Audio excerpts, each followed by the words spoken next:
Hello बच्चों, जेके digital classes में आप लोगों का बहुत बहुत स्वागत है। और मैं हूं जितेंद्र सर और आप लोगों के साथ बातें सुनकर बहुत ही खुश हूं कि आप लोग परीक्षा में एकदम धमाल मचा रहे हैं और गर्दा उड़ा कर लिख रहे हैं। सभी के सभी क्वेश्चन जो है बहुत ही इजी लग रहा है आपको और बहुत ही ऐसे ही क्वेश्चन जो है आपसे पूछा जाता है। और जैसा कि आप लोगों ने मेरे वीडियो के बारे में बताया कि सर आपका वीडियो बहुत ही अच्छा लाजवाब है और ऐसा ही वीडियो आप लोग डालते रहिए, तो फिर मैं एक बार लेकर आप लोगों के सामने प्रस्तुत हूँ, लेकर आ गया हूँ आप लोगों के लिए ये वीडियो जो आप लोगों के कल के एग्ज़ाम, जो सामाजिक विज्ञान में के एग्ज़ाम में आप लोगों को बहुत ही हेल्पफुल करे रहेगा, यानी कि सहायता करेगा, मदद करेगा। इस वीडियो को चलते चलते में एकदम देख लीजिए और हमेशा उसकी तरह उत्तर याद कर लीजिए ताकि आप लोगों को अगले क्वेश्चन में कोई दिक्कत नहीं हो। तो चलिए हम लोग चलते हैं सीधे, आपका टाइम वेस्ट न करते हुए ले चलते हैं आपको क्वेश्चन की ओर। और क्वेश्चन आप लोगों के सामने आ चुका है, ठीक है। तो क्वेश्चन नंबर 1 देखने से पहले आप लोग सबसे पहले क्या कीजिए कि मेरा यूट्यूब चैनल जल्दी से जल्दी फटाफट सब्सक्राइब कर लीजिए प्लीज़। और आप लोग को इसे ऐसा ही वीडियो मिलता रहेगा। अगले क्लास में भी मैं आप लोगों के लिए बहुत ज़्यादा क्वेश्चन लेकर आने वाला हूं और हो सकता है कि अगले बार भी आप लोग मेरा ही चैनल पसंद करें जिस तरह से आज पसंद कर रहे हैं। तो चलिए हम लोग शुरू करते हैं आज की वीडियो। और आज के वीडियो में फर्स्ट क्वेश्चन ये रहा आपके पास सामने, हिंद चीन में कौन सा राष्ट्र शामिल नहीं है? तो हिंद चीन में आपको वियतनाम, लाओस और कंबोडिया आते हैं, इसलिए यहाँ पर चीन जो है बिल्कुल सही आंसर हो जाएगा ऑप्शन सी, जो चीन जो है शामिल नहीं है, ठीक है। आगे बढ़िए और अगला क्वेश्चन आपके स्क्रीन पर ये रहा, वियना कांग्रेस कब हुआ था? तो वियना कांग्रेस जो है आपको 1815 ईस्वी में हुआ था, मेटरनिख के समय में, ठीक है दोस्तों। आगे बढ़ जाइए, अगला क्वेश्चन आपके स्क्रीन पर ये रहा, भारत में गद्दर पार्टी की स्थापना किसने की थी? तो भारत में गद्दर पार्टी की स्थापना जो है लाला हरदयाल सिंह ने की थी, इसलिए आपका ऑप्शन सी जो है बिल्कुल सही जवाब हो जाएगा। आगे बढ़िए, द्वितीय महायुद्ध के बाद यूरोप में किस संस्था का उदय आर्थिक दुष्प्रभावों को समाप्त करने के लिए हुआ था? तो आपका सीधे सीधे आंसर जो हो जाएगा आपको डी नंबर हो जाएगा, यूरोपीय संघ, ठीक है दोस्तों। आगे बढ़ जाइए और अगला क्वेश्चन ये रहा, ठीक है। यहाँ पर आपको नरोत्तम सिंहानुक किस देश के शासक थे? तो नरोत्तम सिंहानुक जो है कंबोडिया के शासक थे, इसलिए ऑप्शन डी जो है बिल्कुल सही जवाब हो जाएगा। आगे बढ़िए और अगला क्वेश्चन है, वाष्प चलित इंजन का आविष्कार किसने किया? तो वाष्प चलित जो है भाप इंजन का आविष्कार जो है दोस्तों आपको जेम्स वाट ने किया, ठीक है। याद रखिएगा, बहुत ही आसान क्वेश्चन है, एकदम इजी है और याद रखने में बहुत ही आपको कोई दिक्कत नहीं होगी। चलिए अगला क्वेश्चन देख लेते हैं फटाफट, Tata iron and steel company की स्थापना कब हुई? तो टाटा आयरन एंड स्टील की स्थापना टाटा साहब के द्वारा की गया था, जमशेद जी टाटा के द्वारा 1907 ईस्वी में, इसलिए ऑप्शन बी जो है बिल्कुल सही जवाब हो जाएगा। आगे बढ़िए और अगला क्वेश्चन ये रहा, गोलघर कहाँ स्थित है? तो गोलघर बिहार की राजधानी पटना में स्थित है, इसलिए ऑप्शन बी जो है बिल्कुल सही आंसर हो जाएगा। आगे बढ़ जाइए और अगला क्वेश्चन है, किस अमेरिकी राष्ट्रपति ने न्यू डील लागू की थी? तो किस न्यू डील किसने लागू की थी? तो यहाँ पर आपका आंसर सीधे सीधे हो जाएगा आपको दोस्तों, FD रूजवेल्ट ने की थी, ठीक है, इसलिए ऑप्शन बी जो है बिल्कुल से आंसर सही हो जाएगा। आगे बढ़िए, नेपोलियन संहिता किस वर्ष लागू हुआ था? तो नेपोलियन संहिता जो है दोस्तों 1804 में लागू हुआ था, ऑप्शन डी जो है बिल्कुल सही आंसर हो जाएगा। आगे बढ़ जाइए, फ्रैंकफर्ट की संधि कब हुई? तो फ्रैंकफर्ट की संधि भी आपको ऑप्शन डी जो है बिल्कुल सही आंसर हो जाएगा, 1871 में हुई थी। आगे बढ़िए और अगला क्वेश्चन यहाँ रहा, कार्ल मार्क्स का जन्म कहाँ हुआ था? तो कार्ल मार्क्स का जन्म जो है आपको जर्मनी में हुआ था, जिसके पिता हेनरिक मार्क्स थे और वह पेशे से वकील थे। और कार्ल मार्क्स का विवाह जो है आपको उसके बचपन के मित्र जेनी के साथ हुआ था दोस्तों, ठीक है दोस्तों। आगे बढ़ते हैं और अगला क्वेश्चन ये रहा, 1991 में निम्न में से कौन अस्तित्व में आया? WTO, गैट, नई आर्थिक नीति और इनमें से कोई नहीं? तो यहाँ से हो जाएगा नई आर्थिक नीति, ठीक है। आगे बढ़िए और अगला क्वेश्चन ये रहा, इन आर्थिक क्रियाओं में कौन प्राथमिक क्षेत्र से संबंधित नहीं है? तो मत्स्य पालन, बैंकिंग, खनन, वन। तो यहाँ पर आपका सीधे सीधे आंसर हो जाएगा आपको बी नंबर, बैंकिंग जो है आपको प्राथमिक क्षेत्र से संबंधित नहीं है, ठीक है। आगे बढ़िए और अगला क्वेश्चन ये रहा, जमशेदपुर, दुर्गापुर, भिलाई और सलेम किस उद्योग के केंद्र है दोस्तों? तो जमशेदपुर, दुर्गापुर और आप लोग सभी देखिए जमशेदपुर, एगो जिसको, टिस्को, डिस्को, ये सभी नाम है क्या चीज़ का, आयरन एंड स्टील कंपनी का नाम है। इसलिए ऑप्शन सी जो है बिल्कुल सही जवाब हो जाएगा, आयरन एंड स्टील। आगे बढ़िए और अगला क्वेश्चन है, प्रति व्यक्ति आय का आशय है, प्रति व्यक्ति आय का औसत है, संपूर्ण आय, औसत आय, राष्ट्रीय आय, सीमांत आय। तो यहाँ पर आपका आंसर, आपका सीधे सीधी बात है कि प्रति व्यक्ति आय का आशय है कि यहाँ पर राष्ट्रीय आय से जोड़ा जाता है, इसलिए ऑप्शन सी जो है बिल्कुल सही जवाब हो जाएगा। ठीक है, आगे बढ़िए, राष्ट्रीय विकास परिषद का गठन कब हुआ? तो राष्ट्रीय विकास परिषद का गठन जो है आपको 1955 ईस्वी में हुआ था, इसलिए ऑप्शन डी जो है बिल्कुल सही जवाब हो जाएगा। आगे बढ़िए, हो सकता है दोस्तों कि इसमें ऑप्शन में थोड़ा सा गलती हो सकता है कि तो क्या कीजिए, अगर आपको कोई डाउट लगे तो क्या कीजिए, इसको कंफर्म कर लीजिएगा सर्च करके। ठीक है, चलिए आगे बढ़ते हैं। तो यहाँ पर ऑप्शन में सीधे सीधी बात है कि बांग्लादेश की मुद्रा कहाँ है? तो दोस्तों हम बता दें कि बांग्लादेश की राजधानी है ढाका और रुपया चलता है वहाँ का टाका, इसलिए यह मुद्रा के बात है तो पैसा है, यानी कि हम लोग सीधे सीधे ढाका की बांग्लादेश की राजधानी ढाका, रुपया चलता है टाका, यानी कि डी ऑप्शन बिल्कुल सही जवाब हो जाएगा। आगे बढ़ जाइए और अगला क्वेश्चन आपके स्क्रीन पर ये रहा, राष्ट्रीय आय का अर्थ है। तो राष्ट्रीय आय का अर्थ है सरकार की आय, पारिवारिक आय, सार्वजनिक उपक्रमों की आय, उत्पादन के सभी साधनों की आय। तो यहाँ पर सीधे सीधे हम चले जाएंगे उत्पादन के सभी साधनों की आय। ठीक है दोस्तों, इसलिए ऑप्शन डी जो है बिल्कुल सही आंसर हो जाएगा। उसके बाद भारत में उपभोक्ता संरक्षण कानून कब लागू हुआ? तो भारत में उपभोक्ता संरक्षण कानून जो है दोस्तों आपको 1986 में लागू हुआ था, इसलिए ऑप्शन बी जो है बिल्कुल सही जवाब हो जाएगा।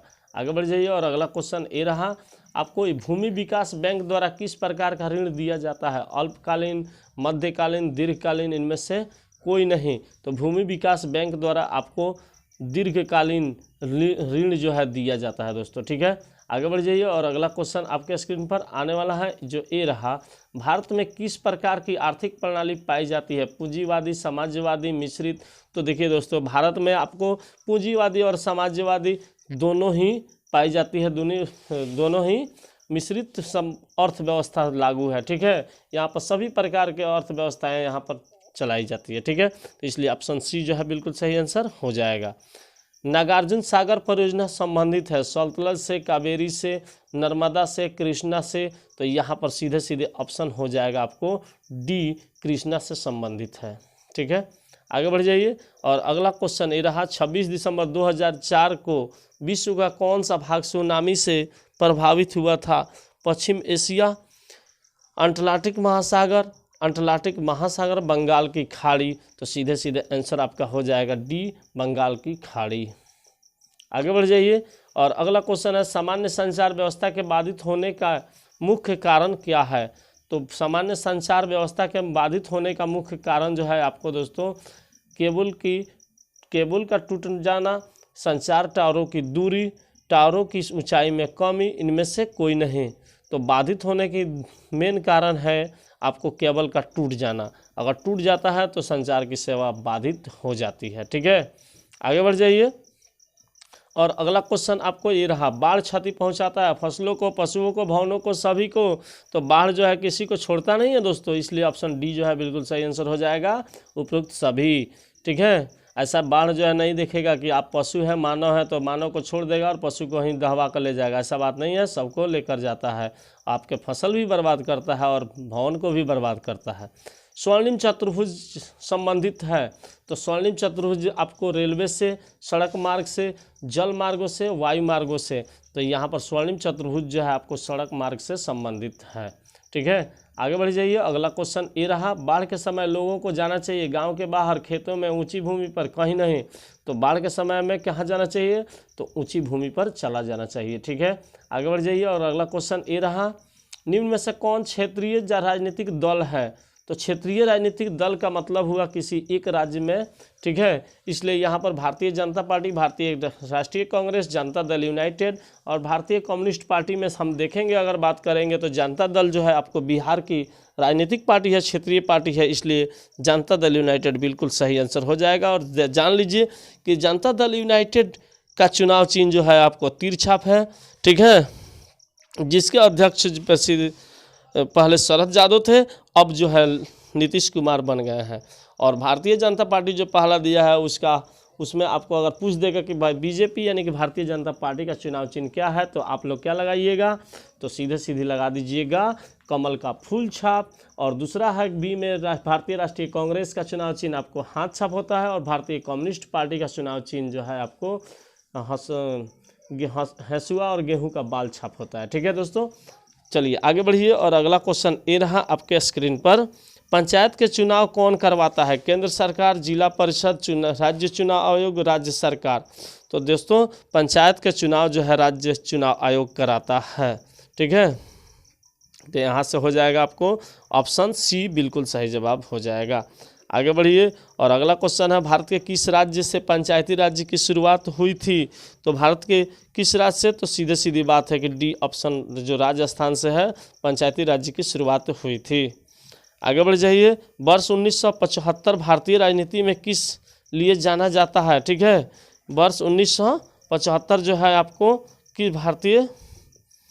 किस वर्ष 1975 जो है दोस्तों भारतीय राजनीति में किस लिए जाना जाता है। तो इस वर्ष आम चुनाव हुए थे, श्रीमती इंदिरा गांधी प्रधानमंत्री बनी थी। तो सबसे बढ़िया बात है कि श्रीमती इंदिरा गांधी जो है प्रधानमंत्री इसी वर्ष बनी थी दोस्तों, इसलिए ऑप्शन बी जो है बिल्कुल सही जवाब हो जाएगा। आगे बढ़ जाइए और अगला क्वेश्चन देख लीजिए। ताड़ी विरोधी आंदोलन किस प्रांत से शुरू हुआ था।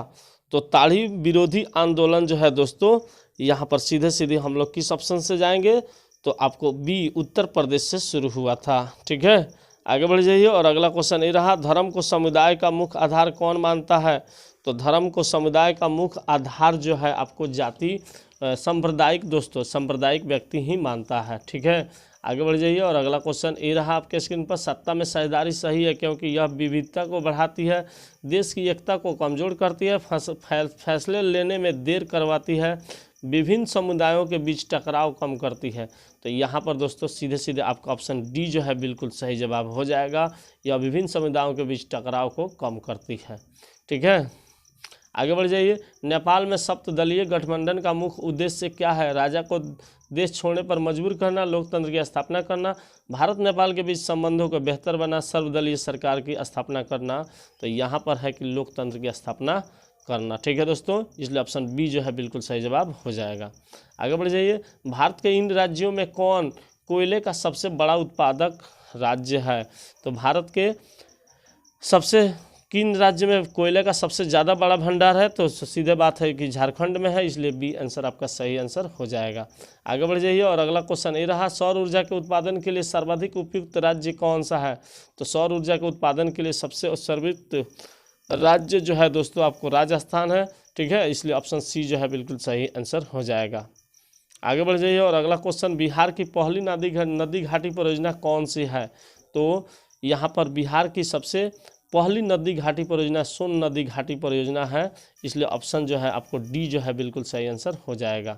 आगे बढ़ जाइए। और अगला क्वेश्चन है, सुंदरबन टाइगर रिजर्व कहाँ है। तो सुंदरबन टाइगर रिजर्व वन जो है आपको दोस्तों पश्चिम बंगाल में है, इसलिए आंसर जो है आपको ए नंबर हो जाएगा, बिल्कुल सही जवाब हो जाएगा। ठीक है, उसके बाद है क्वेश्चन नंबर, भारत में सबसे लंबा बांध कौन सा है। तो भारत में सबसे लंबा बांध जो है आपको भाखड़ा नंगल बांध है, इसलिए ऑप्शन ए जो है बिल्कुल सही आंसर हो जाएगा। आगे बढ़ जाइए। और अगला है, कौन प्राथमिक ऊर्जा का उदाहरण नहीं है। तो प्राथमिक ऊर्जा का उदाहरण जो है दोस्तों कोयला, विद्युत, पेट्रोलियम और प्राकृतिक गैस। तो यहाँ पर प्राथमिक ऊर्जा का उदाहरण जो है दोस्तों आपको विद्युत नहीं है। ठीक है, क्योंकि यह कोयला को जलाकर ही तब उत्पन्न किया जाता है। ठीक है, इसलिए आंसर आपका बी बिल्कुल सही जवाब हो जाएगा। आगे बढ़ जाइए। पूर्व मध्य रेलवे का मुख्यालय कहाँ है दोस्तों। तो पूर्व मध्य रेलवे का मुख्यालय जो है आपको बिहार के हाजीपुर में स्थित है, इसलिए डी नंबर आपका बिल्कुल सही जवाब हो जाएगा। आगे बढ़ जाते हैं। और अगला क्वेश्चन आपके स्क्रीन पर, चावल है। तो चावल आपको खरीफ फसल है। ठीक है, इसलिए आंसर ए जो है बिल्कुल सही आंसर हो जाएगा। आगे बढ़ जाइए। और अगला क्वेश्चन जो है आपके स्क्रीन पर ए रहा, निम्न में से कौन निजी क्षेत्र की कंपनी नहीं है। तो डाबर, बजाज ऑटो लिमिटेड, सेल, टिस्को। तो तो यहाँ पर आपका आंसर सीधे सीधे बात है कि सेल जो है आपको निजी क्षेत्र की कंपनी नहीं है। ठीक है, इसलिए ऑप्शन सी जो है बिल्कुल सही आंसर हो जाएगा। ठीक है, आगे बढ़ जाइए और अगला क्वेश्चन ये रहा, कौन खनिज कोडरमा से संबंधित है? तो कोडरमा जो है आपको दोस्तों सीधा सीधी बात है कि कोडरमा जो है आपको अभ्रक से संबंधित है, इसलिए ऑप्शन बी जो है बिल्कुल सही आंसर हो जाएगा। उसके बाद देखिए, ऑपरेशन फ्लड का दूसरा नाम क्या है? हरित क्रांति, पीली क्रांति, श्वेत क्रांति और नीली क्रांति। तो यहाँ पर आपका सीधे सीधे आंसर हो जाएगा आपको, ऑपरेशन फ्लड का मतलब है नीली क्रांति। ठीक है, आगे बढ़ जाइए और अगला क्वेश्चन ये रहा,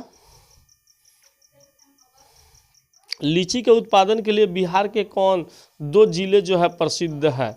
तो लीची के उत्पादन के लिए आपको बिहार के 2 जिले जो आपको प्रसिद्ध जिले हैं, आपको जानते होंगे कि आपको मुजफ्फरपुर और वैशाली में लीची सबसे ज़्यादा होता है, इसलिए आपको मुजफ्फरपुर और वैशाली, ऑप्शन डी जो है बिल्कुल सही जवाब हो जाएगा। आगे क्वेश्चन है, आय एवं उपभोग का अंतर क्या कहलाता है? तो आय एवं उपभोग का अंतर जो है दोस्तों बचत कहलाता है, इसलिए सी आपका बिल्कुल सही जवाब हो जाएगा। आगे बढ़ जाइए और अगला क्वेश्चन, इनमें से कौन व्यापारिक बैंक की जमा का प्रकार नहीं है? तो व्यापारिक बैंक अस्थाई जमा, चालू जमा, अधिक वर्ष जमा, आवर्ती जमा। तो यहाँ पर आपका कौन सा प्रकार नहीं है? तो आपका आंसर सीधे सीधी बात हो जाएगा कि यहाँ पर आपको दोस्तों अधिक आवर्ती जमा जो है, ठीक है, अस्थाई जमा जो है नहीं है। अब कौन व्यापारिक बैंक की जमा प्रकार नहीं है अस्थाई जमा। आप एक बार जमा कर दीजिएगा पूरा रकम, उसके बाद नहीं निकाल पाइएगा, बहुत दिनों के बाद निकालिएगा, तो इसलिए इस यहाँ पर आपसे व्यापार नहीं हो पाएगा इस तरह के जमा कीजिएगा तो बैंक में।